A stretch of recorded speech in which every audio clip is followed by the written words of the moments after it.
So thank you for joining us today. I mean, I've read a lot of your work, and I've been interested in like you and your kind of topics for a while. And when I reached out to you, I was like, I want to speak to you. I want to learn more and more about. I mean, because you've covered quite a wide range of topics as well. So for the first question, really, what is it? If you could just define what you do at the moment, what is your kind of career at the moment? What position are you in?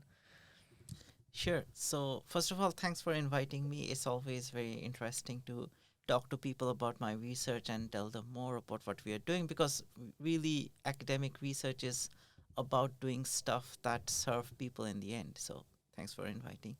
What my career is, so I am a biostatistician, you could say, which means I work in biostatistics. The other way to say that is I'm a statistical geneticist, and they might sound different, but essentially what I do is I work on human genetics and I take statistical tools, apply that to human genetics questions, and see what comes out. So that's a bit of technical way to describe it, but I did my PhD in this, then I in the US, then I came to the UK. I was a postdoctoral researcher at University College London, UCL. Then I started working on this particular project that has led to this particular research that now you're talking about today.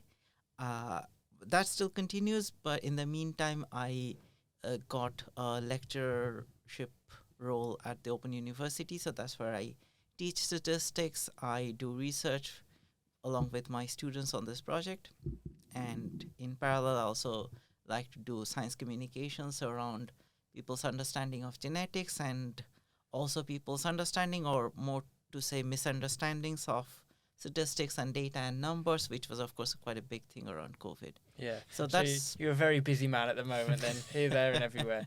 So take me back then. So let's go back to say, because we talk about like say your first job at 16. So when for me it was, I worked in basically the local supermarket, just doing whatever, because my mum was like, you're getting a job. You need the experience at this age, even just speaking to a wide range of people. Where did you start? With you like going straight into uni? Did you finish kind of like secondary school, college, and go straight into uni, or did you work in parallel with that? Where was you at 16? no, went straight into uni. I guess if you know Asian families, you know that studying is a big thing, and they just want you to study. They want you to score well at the exams and so on. So yeah, I went straight into uni. That was in India. I grew up in India. I I did my undergrad, my master's there. Went to the US for my PhD. And if you talk about it as like a job in terms of salary, doing my PhD was my first job because I was getting paid to be a teaching assistant with other professors when they were teaching. So yeah, that was my first job really. I mean, what got you into teaching? I mean, what was the attraction, I guess? Did you enjoy it, or You was it just something have you to were against teach it. Like as an international student, you need your scholarship, and the scholarship comes from teaching. So you just have to teach. Everyone has to teach. Do you enjoy teaching? Do you enjoy sort of giving knowledge to others? I do, yeah. So, yeah, just like this, talking to people about the field, about my and other people's research, explaining to them what these things are, why they're important, so on. So, yeah, it's very interesting to teach. Also, to teach different kinds of people Yeah. from different backgrounds. So, for example, at the Open University, we teach a lot of mature students. For example, even we teach people in prison, so we have correspondence courses for them. The other hand, at standard universities, when I was teaching, it was much younger cohort, a much bigger cohort of international students coming over to the campus. And also, it's really nice to see all the very different perspectives that these different groups of people bring to the table. Yeah, I mean, well, yeah, especially going from prisons to mature student. I bet you cover the end, everybody then, don't you? So where did you do your master's degree? Did you do it here or No, in in America? India. Yeah. So when you went from there, did you go from India to America, or did you Yes. come? What was you doing over there in America with the PhD. PhD? Yeah. Yeah. Do you enjoy going? Do you enjoy America? Was it a big place? Take some getting used to, or was it all right? It is very different because if you think about growing up in India, it was a former British colony. So a lot of the culture is still sort of a British remnant culture in a way, like the way you approach English, the way we approach the education system, how we drive and everything. So US was a big cultural change. I think if I watched more Hollywood movies, maybe I would have been more familiar, but not having done that, as I told you, my parents wanted me to focus on study. So yeah, it was a big cultural change. Was I mean, also given just how big US is compared to a lot of other places, yeah. And I was up in Boston where it's minus 30 degrees Celsius in winters, like piles of snow and everything. Yeah, it was quite a big change overall. And I thought, like, I can't survive this winter every year, so I just thought I would leave. Yeah, and I've heard that like Boston in the winter is meant to be just. I mean, you say England's cold, Yeah. but Boston in the winter is Yeah. just meant to be But- something else. But even then, I mean, to go whereabouts in India did you grow up? In Kolkata. So I mean, that's pretty hot, isn't it? It's like It is, yeah. In fact, I was just there last month. It was 43 degrees, feels like 48 degrees because of the humidity. So, yeah, so to go from that to minus 30, basically yes. like Arctic level. Let's be honest. Yes, yeah. I mean, just how was that process of going from, I guess, somewhere where you're super comfortable growing up to like somewhere where, you know, I guess, yeah, just somewhere where it's just completely different to where you grew up. Like, Well, when we started the academic season, September, October was nice summer, getting into fall. And of course, Boston fall is very pretty. yeah. So it is quite nice. And then it starts getting cold and like, okay, the first snow is really pretty and so on. That was all fine. But then comes January and it's, yeah, minus 38 degrees. You go out, you immediately slip in the snow, black ice. And it was just weird. Yeah, coming from like 40 degrees, just it's so cold, like everything freezes and the veins in your nose start bleeding just once you go out. Like that's really, yeah, really difficult for the very first year. Yeah. And then, how long did you spend in America overall then? 4 years, a little less than that. Yeah. Yeah, didn't fancy stopping over there. And then, where did I you would move? say this, I mean, because you're asking about Americas, I would say that the academic system in the UK is still much more secure in terms of like job security, getting jobs and so on. So yeah, I mean, from that perspective as well, I would prefer UK over US. I mean, yeah, the salaries are much lower. Well, I mean, you got to get paid Yeah, at the end of the exactly. day. Yeah, You got to get yeah, paid. yeah. So, whilst you was doing that over there, was you doing kind of much work? Was it just kind of more theory and academic based, or was you going out and doing work kind of in the field? No, it was mostly theory at that point. Yeah, I mean, PhD work, just developing theory for doing this. But then once I came over to UCL, it was a much more hands-on applied project. I was, yeah, doing field work, also working on, yeah, some community engagement and so on. And what was that like? I mean, what did you prefer? Did you prefer the more sort of, you know, written, sort of much more academic approach, or did you prefer the sort of hands-on, going out there doing stuff? What was your favorite part of it? So it was a very interesting transition. I mean, as a person, I am extremely introvert. So if I am at a conference, my instinct still is to take the lunch plate and go sit in corner, eat by myself. So from there, pushing myself to do community engagement was quite a difficult thing. But once I realized that community engagement is such an important thing, if I just want to explain to people what I'm doing is important, not just for me, but for them and like as a society in general. And also once I had that bit of confidence that I know what I'm doing, which you often don't have as a PhD student, but then as you grow more experience in the research role that you have. So together then I thought that, yeah, it is really important for me to do the community engagement side. And now I have my own research team, and then I train them to do the same essentially. I mean, they are also, yeah, quite shy, as often Asian kids are. So when did you first kind of get into the whole like I guess you'd call it almost like ancient humans in a sense? Is that the correct analogy for it? When did you kind of think, okay, this is interesting, and then start your work and go down that rabbit hole? When was you around like our age? Was you late getting into it, or was you quite young in the idea of it? It was, yeah, I would say a bit late, because when we started this project of just analyzing people's genomes and people's DNA, it was just modern people that we recruited as participants in our research. But once we started doing that, I mean, this was several years ago, and there was more research coming out from other research groups who had the infrastructure to extract DNA from ancient samples and fossils and so on.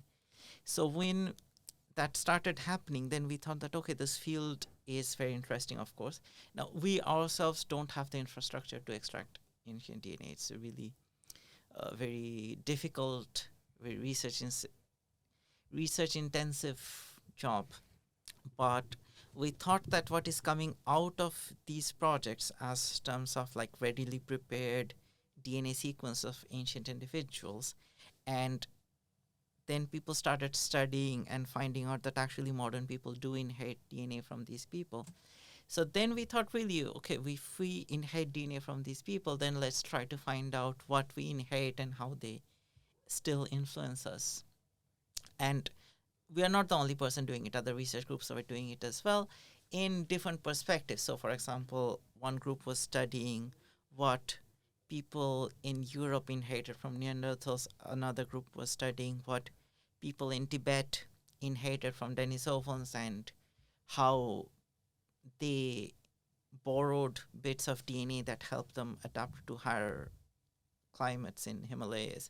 We thought that, yeah, we could do similar analysis, but in our group of participants and see what it tells us. It is crazy, especially like without sounding like an old man. Like it is crazy technology how you can like just dig into like the bones of them and go, oh yeah, here's the DNA showed it's been there for literally like tens of thousands of years, and yet you can just find it. How does the information like get to you? Because obviously, I'm guessing you're not out there in the field doing the mining and sitting there with toothbrushes and scrubbing away. Do you just get like research papers, or how do you get your hands on kind of the raw information?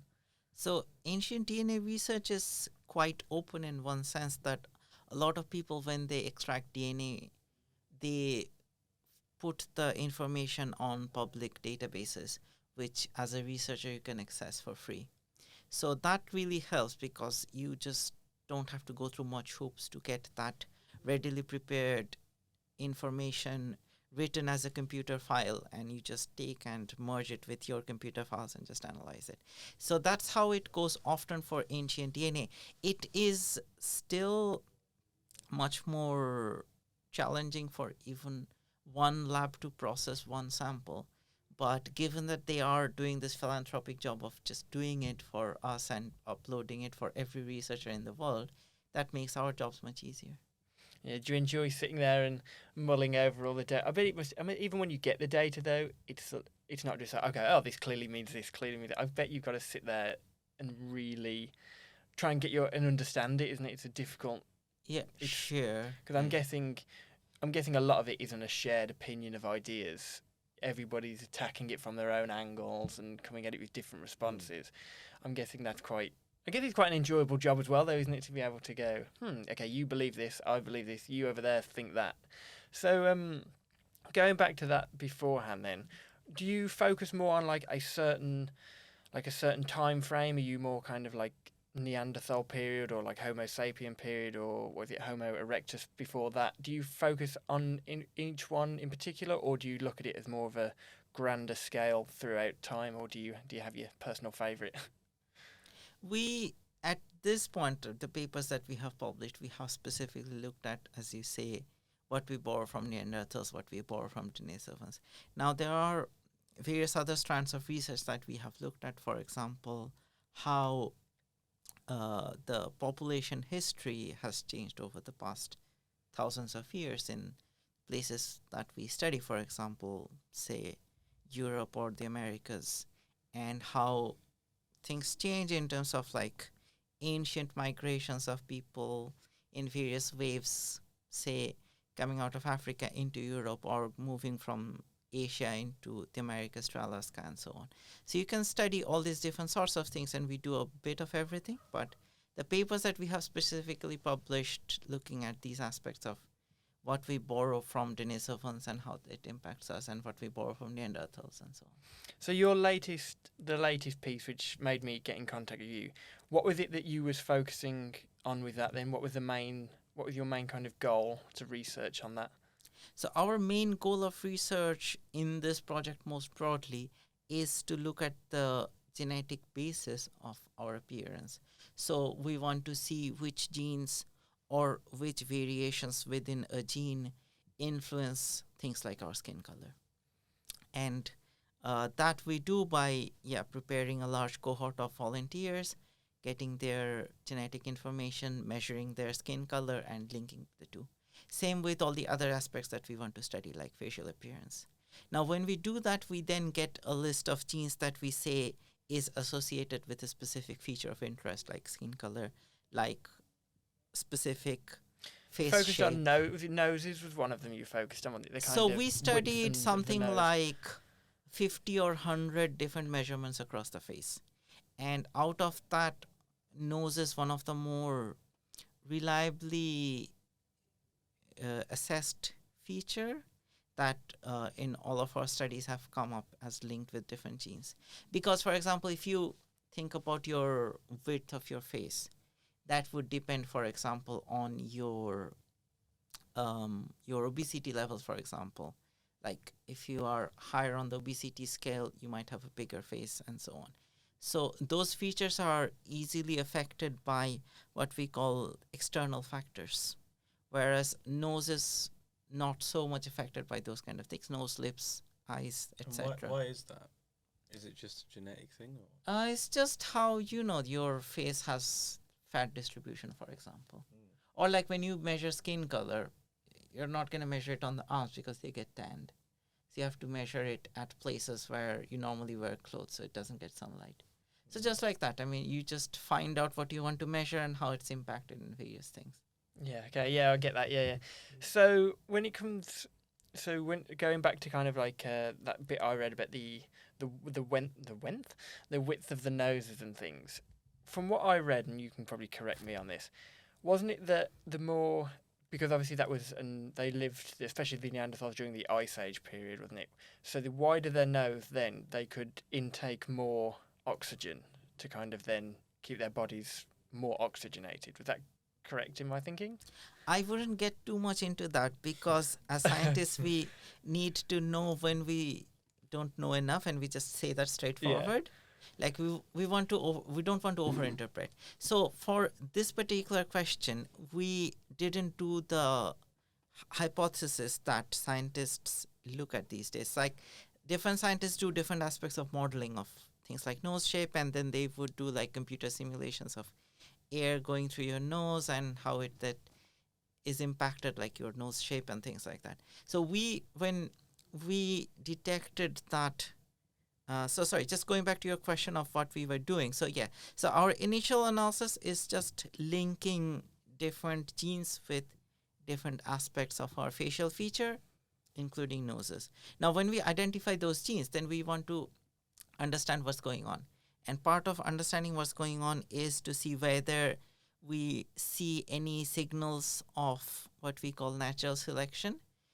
And if that happens, then we try to find out more about it. Like, why is a particular gene under natural selection? Is it giving us any sort of advantage or any sort of disadvantage or anything? So that was one thing we observed for this gene. The second thing that we observed on the back of it was that the particular version of the gene that we were looking at, it varies between ethnicities, and as it varies between ethnicities, that particular version was in a way unique to Native Americans and East Asians, who we know have particular heritage which involves mixing with Neanderthals, mixing with Denisovans. So when we see that, then we check if this particular version we're looking at could be inherited from either of these. We checked, we saw that. So now we have two bits of information. One is inherited from Neanderthals, one is under natural selection. So it is fair to assume that it is doing something beneficial to us, which is why after we borrowed it from them, it was being selected. So there was some adaptive advantage, if you want to call it. Now, what is that adaptive advantage? Of course, we can't get a Neanderthal person and study it. We can't get an ancient person and study it. So it's all hypothesis. And as I said, these hypotheses were built by other scientists doing their own research, their own modeling, and so on. But we thought what they did makes sense, and what they did is relevant for us. So we were just citing their work. And they said fact that different nose shapes are advantageous in different circumstances. So both, and this is the interesting bit, both Europeans, when they came out of Africa into these northern latitudes, they came into colder climates. When Asians, they split from Europeans, they go to Central Asia, they also reach a colder climate, but their paths are independent and therefore their adaptations are independent, and they evolved also quite different nose shapes. And we don't know why they just went down different routes, but that's what happened. And probably it was maybe like a random variation that then natural selection acted upon and caused like this. But yeah, they have quite different nasal shapes, but both probably adapted to colder climates. It's possible that they have different nasal shapes because they interbred with different groups of Neanderthals or Denisovans. And the other thing, to highlight, is that Neanderthals were living in these conditions much longer than us. So they weren't just going through one ice age, they probably went through multiple ice ages for many thousands of years. So they were much, much better adapted. And when humans just came there fresh and they saw these people were already adapted, and they probably borrowed things genetically by intermixing, it's also not impossible they borrowed things culturally and interbred and intermarried, and overall we got their DNA, of course. Probably we got other things as well from Yeah, them. because I know they said obviously they probably had, being the time period that they shared with each other, they definitely, interbred. There's more interlinks, so it's probably a more cultural connection as well. Also, they shared the idea. So then, what do you think? Obviously, I guess again it comes down to just the research and maybe hypothetically, what's the main kind of belief system? What caused the Neanderthals to wipe out? Was it just kind of the sea levels and the end of the ice age? Was that what kind of obviously the sea levels rose and slightly warmer climate? The Neanderthals wasn't prepared, or wasn't genetically prepared for that, or was it just kind of just luck? Well, again, I'm just telling you what other scientists have postulated, and they suggest it's a mix of many different things, but of course they were living through multiple ice ages and multiple warmer periods, so it was probably not just that. It was probably the influence of modern humans, not just mixing with them, but also probably having bigger population groups, having different cultures, and maybe not being fully compatible. Maybe, as happens in other parts of the world as well, bringing new pathogens, new illnesses, and these people were not adapted to that. And of course, it would work the other way as well, but somehow they got wiped out and we didn't. So Yeah, luckily we're still here. I mean, and just before we move on, what's the sort of chronology from Neanderthals to what we are now? Just so that I understand. So from the Neanderthals, very quickly, very briefly, how did we get to this stage? okay, so the best analogy is not a tree. I mean, of course, the earliest models were just a linear sequence of evolution. Of course, we know that that's not correct. But it's also, tree is not the best analogy either. But as Darwin said, it's a braided stream, which means that you sort of get split like a tree, but then you also get braids that just come together, and like a stream, it actually mixes. So that's what we think has happened, that ancient humans, yes, they evolved in Africa, but there were multiple waves of migrations, even at the Homo erectus stage, out of Africa all the way around the world. And then the Neanderthals and Denisovans, they were probably another migration out of Africa at some point. And then modern humans, probably a much later migration out of Africa that just interbred with them. So these were, two different branches of an ancient tree that got mixed again. Yeah. And then, one branch got wiped out, but it still survives in a way in that intermixing. Okay, thank you for the summary. Yeah, I mean, I think as well it goes back. Oh, that was another thing. When you're doing your research and you're back in the university, obviously you're not just doing it in isolation of your own.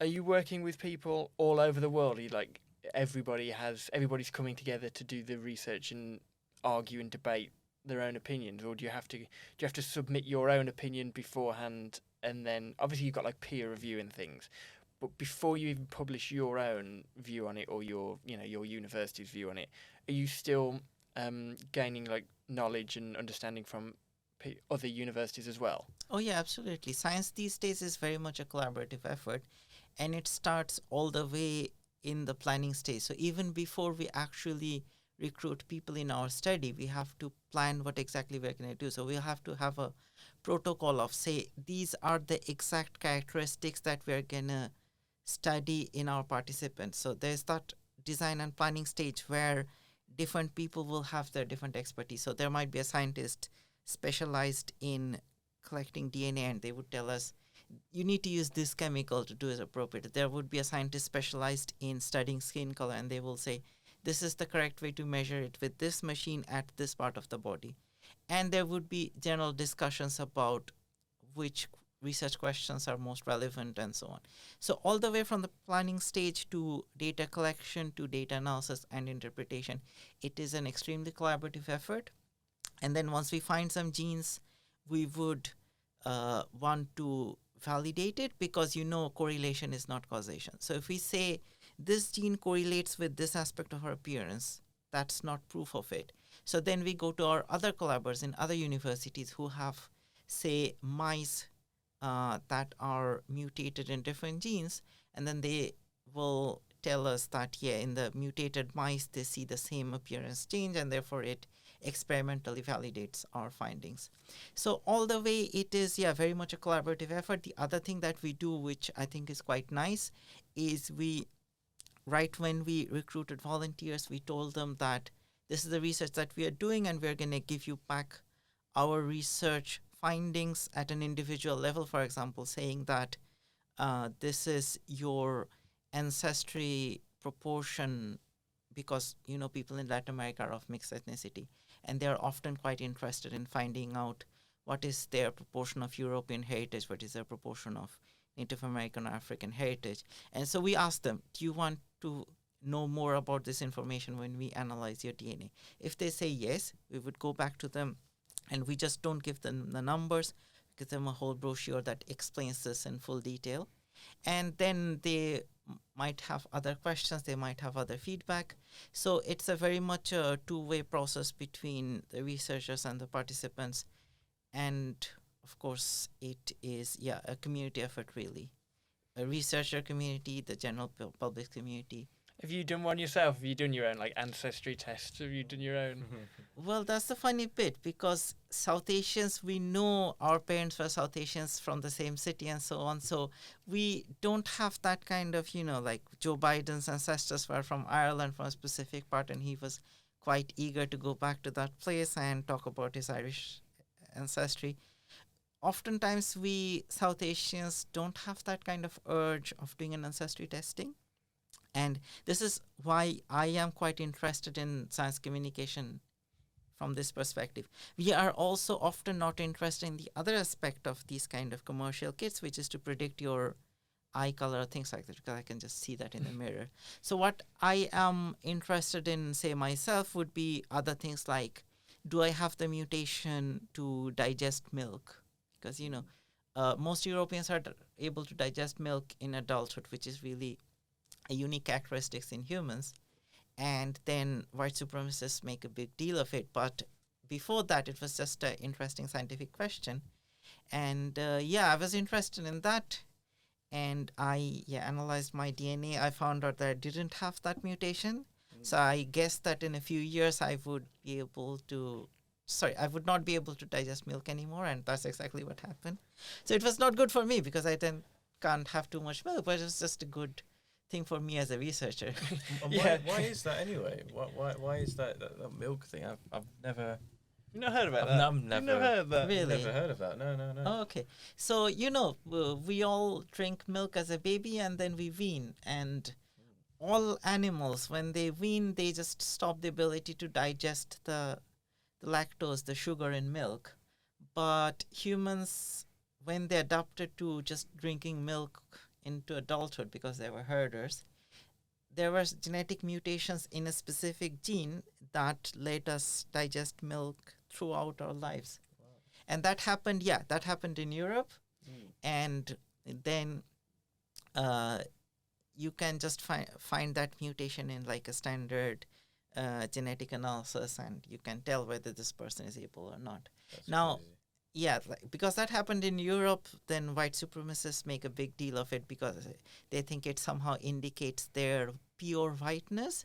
But in fact, a lot of other tribal groups in Africa who are also herders, they all have their own mutations, different mutations in the same gene, which gives them the same ability. It's just not the same mutation, but the same effect.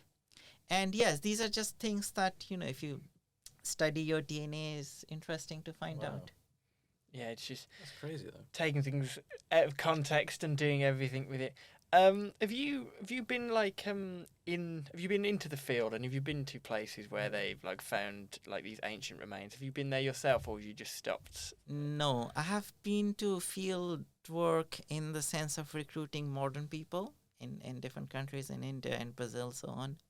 But yeah, I have not done field work with ancient Would you like samples. to go there? Would you like to see it? Go to that cave and where they found them Denisovans and everything? Would you like to go and do Yes, something like that? yes, definitely. I think as a person interested in science, it would be quite a thrilling experience for a lot of people. But of course, these are places where scientific research is happening, so you need to have precautions. What I had done is I went to Argentina, specifically in Patagonia.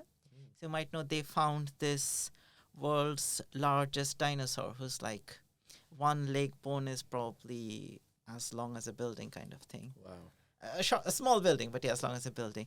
And the research institute I went to, it's a general research institute which does everything. So, like, you're welcomed by a whale fossil when you walk in. Sorry, not a whale fossil, like a whale bone when you go in, and so on. So they had these kind of things, and they were doing field work, and I just had like a look around. But yeah, not myself doing research in the field. It's got to be the most like humbling experience, like, especially like going into that cave or something and seeing like what is it? Didn't they reorganize is it stalactites or stalagmites? I never know which one it is.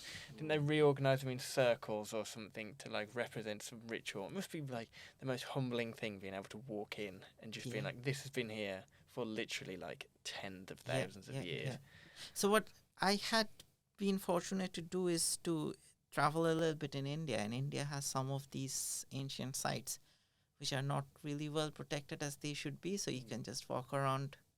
So I have done that, and it is really humbling to see these like stone caves which are tens of thousands of years old, and just imagine people living there. I mean, is it anywhere in India, or is it like a specific area? Because I'm assuming, you've obviously got different climates in India, where sort of more towards the borders with sort of Pakistan and China, you've got like sort of the Himalayas. Yeah. And like down south is much more sort of a tropical area. So is it in a particular cluster?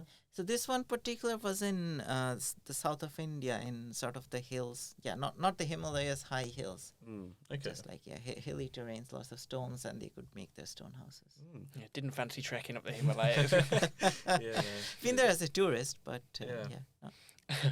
I mean, I'd like to get your. I mean, I know obviously opinions and whatever, but have you seen the what's the kind of main general consensus on the was it the rock, the ring that was found was that the Denisovan cave? Have you seen that? And it was like there's this green ring, and it's got like a hole through it that you'd wear it on your wrist, and then there was like a drill hole through it, and it'd hang. And there was like the rumours, and people don't know how it's done, because I think a lot of not discredit, but credit isn't given to how smart these people were. Yeah. And there's like these drill holes through this perfect ring, and it's like, where's the technology come from for this? Do you think that, like, from your research especially, they're not given kind of, the what's the word? They're not given like the way they should be looked at. They're kind of like, these are very clever people, not obviously to the standard of us today, and like how we have our knowledge of maths, science, whatever. But do you think that they're not given as much credit as they deserve? Yeah, absolutely. Again, I'm just referring to what other scientists have said, but yeah, it's quite important to acknowledge what you said, that these are probably people who are not given enough credit, and if they were brought into the modern society and given all the technological training that we have now, probably they would do quite well, and even they would probably survive the harsher climates that they survived anyway for many thousands of years before we showed up. So yeah, that's an important point. The other important point to make is just that even in a lot of recent societies, people just weren't given the credit. Like Native Americans, they were not given the credit, and they were said, like, these conspiracy theorists said that these pyramids couldn't have been built by these primitive men. They were made by UFOs It and was the whatever. aliens that built Exactly, yes. So this is still happening in certain ways. And yes, quite important to push back and acknowledge what these people are. The other aspect of it is just a more scientific investigation of what they were able to do, for example, in terms of speaking. Like there have been modeling studies of these people's like vocal tracts and so on from their skulls, a little bit from their DNA sequences, and just to reconstruct. You might have heard that reconstructed Neanderthal voice, which was actually quite heavy. So these are, legitimate scientific inquiries which should be done, and there were also people looking at, for example, genetic analysis of personality or intelligence or characteristics, which are actually quite a difficult subject to analyze. So I'm not going to say what we found. By we, I mean the scientific community. What the scientific analysis found is the perfect round truth. But when you find something, then you can check that in these ancient people sequences and then make predictions. And when some people said, they said, okay, these people had this particular aspect maybe a little bit more enriched, this particular aspect maybe a little less enriched, and so on. Now, it's, not like a complete absence or presence kind of finding. It's just maybe a little bit more, a little bit less, just like voices could be a little bit deeper, could narrower, so on. So yes, this is not going to be people who were complete aliens to modern humans. They were just slightly different versions of us. And of course, they were not a different species because we were able to interpret with them. So yeah, I completely agree with your point. Like these people need more acknowledgement and credits. Do you dabble much in the conspiracy theories? Do you read them much, or do you just go, what is this? I think given that we need to do science communication, you just have to be abreast of what's going there out in the market because you have to counter them. So yeah, that's my basic reading of conspiracy theories from newspapers. Yeah, I mean my personal favourite one I've read recently, and have you ever heard of Terence McKenna, the author? The name sounds familiar. Just remind me. He's got a theory called the stoned ape theory, and what it suggests is if you go back to like Homo erectus and how quickly their brains grew and adapted to become like Homo sapiens. Obviously, nobody has a perfect answer of what it is, but he wrote this book. Oh, I can't remember what it's called now, but he wrote the book and he's put it down to psilocybin mushrooms. He said they was all getting like high off these mushrooms and it expanded their minds. But I mean, for something like that, I mean, there's no way of proving it either way at the moment. But do you look at what's your opinions on things like that? Do you just pass it off, or do you go, okay, that piques my interest, and go and do kind of research on your own when you get the time? So yeah, I heard the hypothesis now that you mention it. I mean, I don't necessarily remember names of people who propose a certain idea, but the important bit is the idea, which then you can test if it's possible. And that's really the crux of science, whether you can test an idea in some direct or indirect way. So yeah, I know the hypothesis. I know that people haven't found really a way to test it.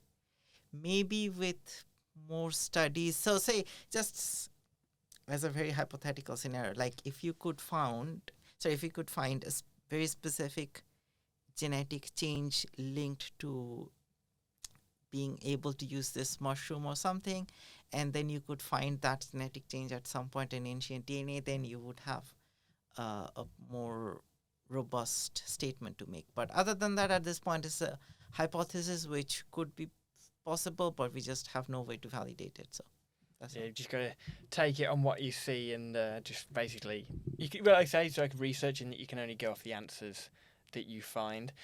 Like for example, when you think of few hundred years back, and you were getting fossil skulls, and you were making hypotheses whether this is a different species or not, and only thing you had access to is crude measurements of skull shapes and so on. And then you had hypotheses that you could not necessarily prove or disprove. But then with ancient DNA, you can make much more specific conclusions, like we interbred with Neanderthals. And this is just something that would be impossible 100 years ago in that current scientific environment. So yeah, these are things that might be testable in 100 years down the line. Could be. You never know. Just the speed in which technology is going today, that makes me sound like a really old man. Yeah. But yeah, the speed in which it's growing, nobody knows that. Just another thing, kind of going off the topic of Neanderthals a little bit. You correct me if I'm wrong, but you did a study looking at the grey hair in Yes. people.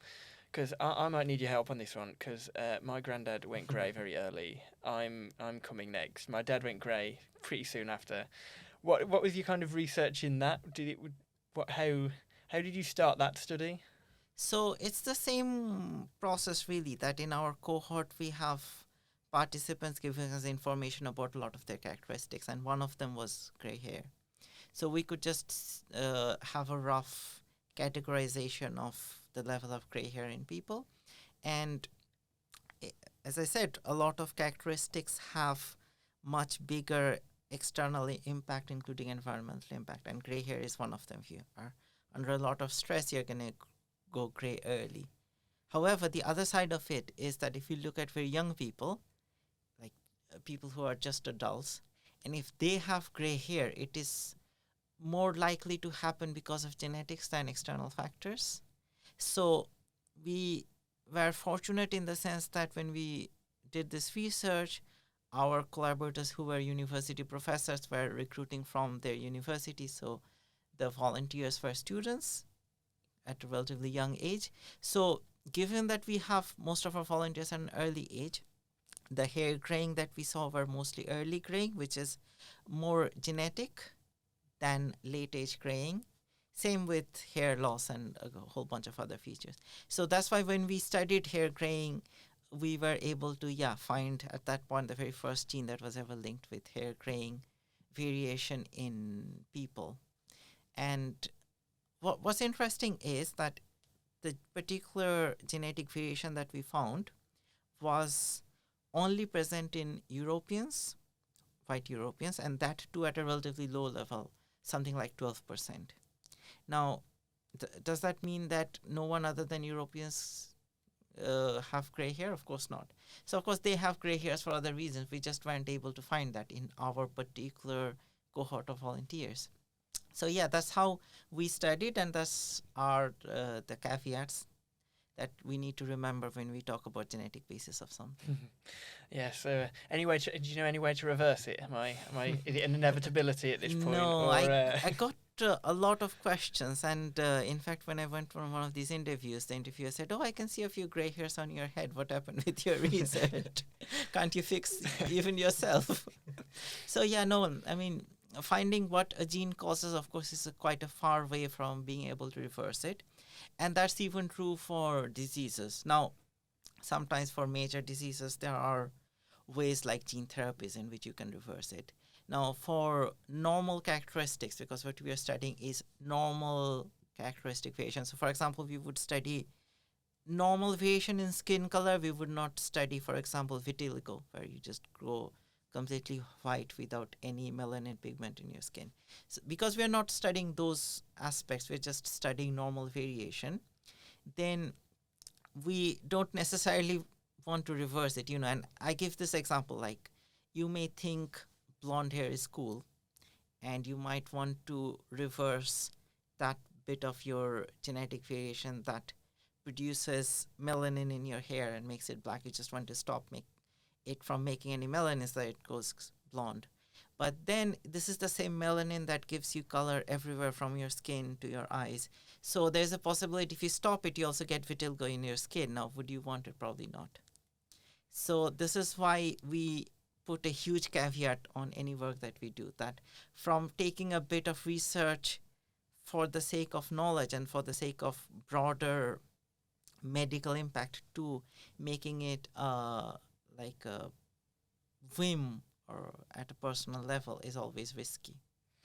Just things like obviously you say there's a lot of caveats involved, and there's not always a perfect solution to everything. Just things like have you heard of that CRISPR technology? Yeah. Does that can weirdly like scare you a little bit, because you get that people believe now, oh yeah, there is this technology. Oh, I can basically design my perfect child. Give them What blonde is hair. that? As someone who honestly doesn't know.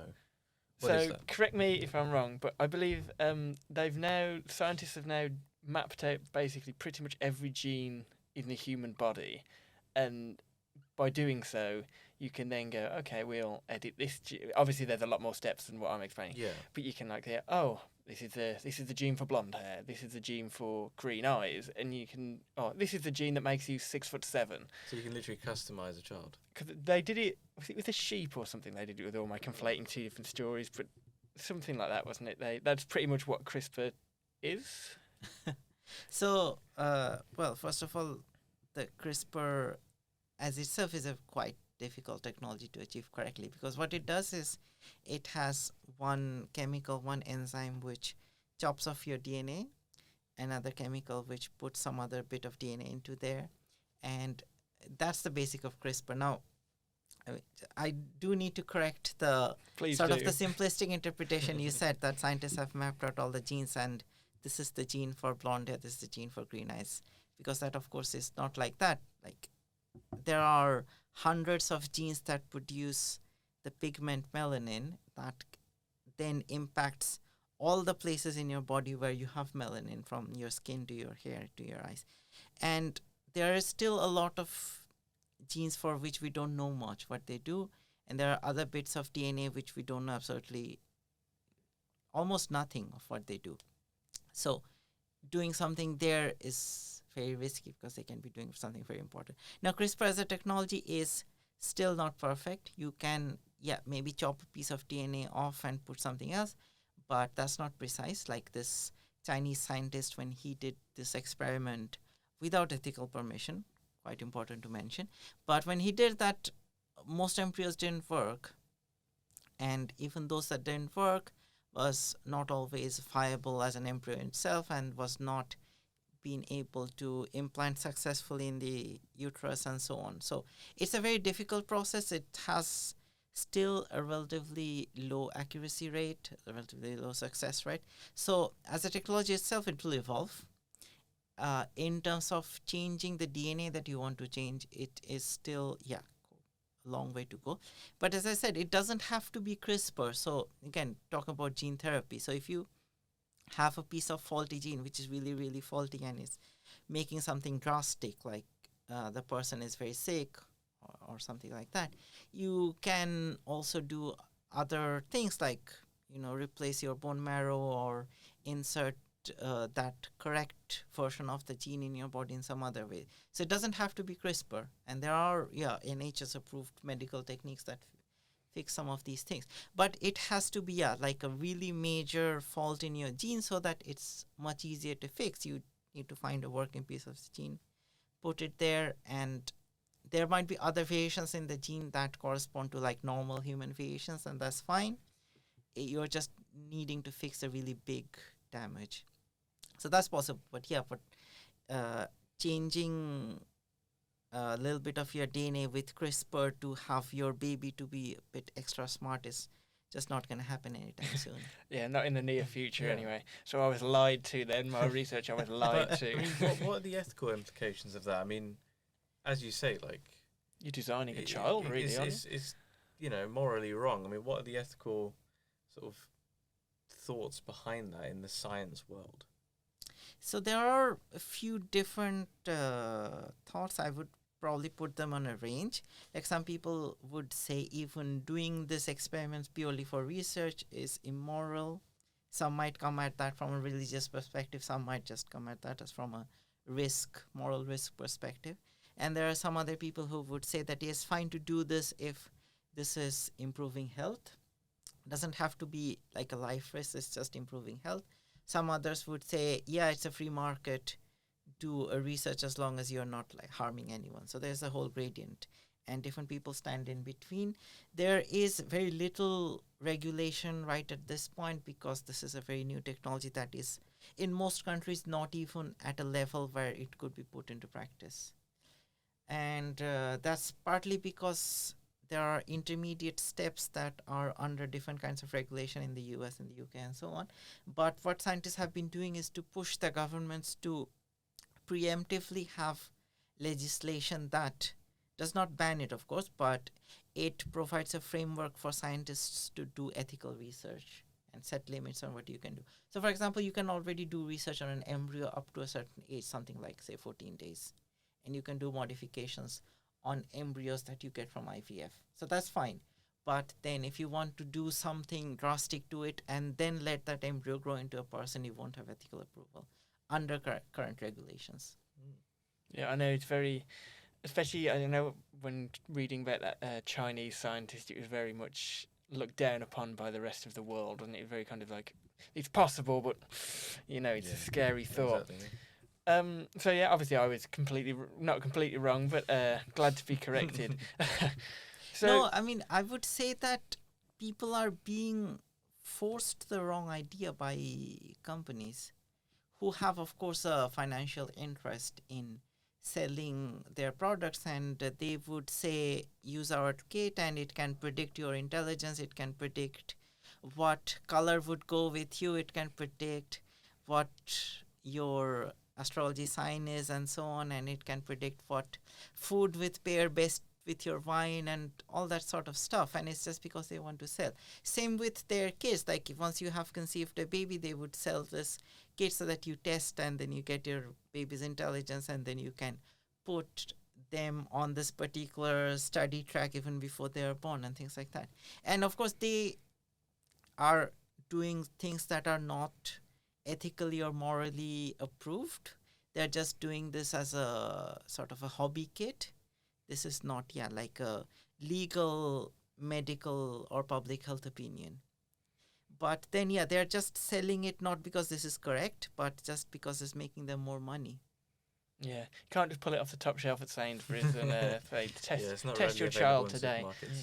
I mean, seeing especially your research and going all the way back when to even looking at the future, what do you think and then what's a scientific kind of view on this? What do people think is the next kind of physical change that like a human body may go through? Because I know there is a consensus believing that we'll eventually maybe like lose our little toe because we're not really, we're not having to run as far, and we're not, we wear very comfortable shoes every so often.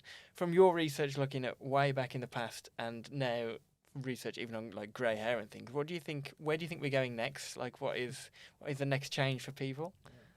Probably nowhere in the short term. So what most people don't realize is that evolutionary change almost always is extremely slow. We are talking about not even thousands, but tens or hundreds of thousands of years. There are only very specific evolutionary changes that have been super fast. And when we say super fast, we talk about thousands of years. So things like that ability to digest lactose or some other very rare, very specific genetic changes that gave us a massive advantage in surviving, in adapting to the environment, have been that fast. But mostly, it's hundreds of thousands of years. And we, in modern societies, we just can't think of that time scale in the future. Probably we have much more short-term events that will impact us much quickly, say global warming, say colonizing other planets, if you think about that as a consequence of global warming. But you just don't know where humanity and the earth will be in 100,000 years, right? It's almost impossible to predict. The other side of it really is that the speed with which we evolved was a byproduct of the difficulty of us adapting to a certain environment and how having that genetic mutation helped us to better survive or better adapt that environment. Like, say you were, feeling very cold in a certain environment, and then you got a genetic mutation that made you very hairy, and that would help you preserve heat much better. So that might give you a quick evolution advantage, and then say in just a few generations everybody has really bushy bodies. That's possible. I mean, humans had the other way. I mean, when we were primates living in forests, we had dense hair like other primates like chimpanzees and gorillas, and then when we moved to the savannas, we lost our body hair. Mostly we now had a few strands, and that's the hypothesis. But that happened, over millions of years.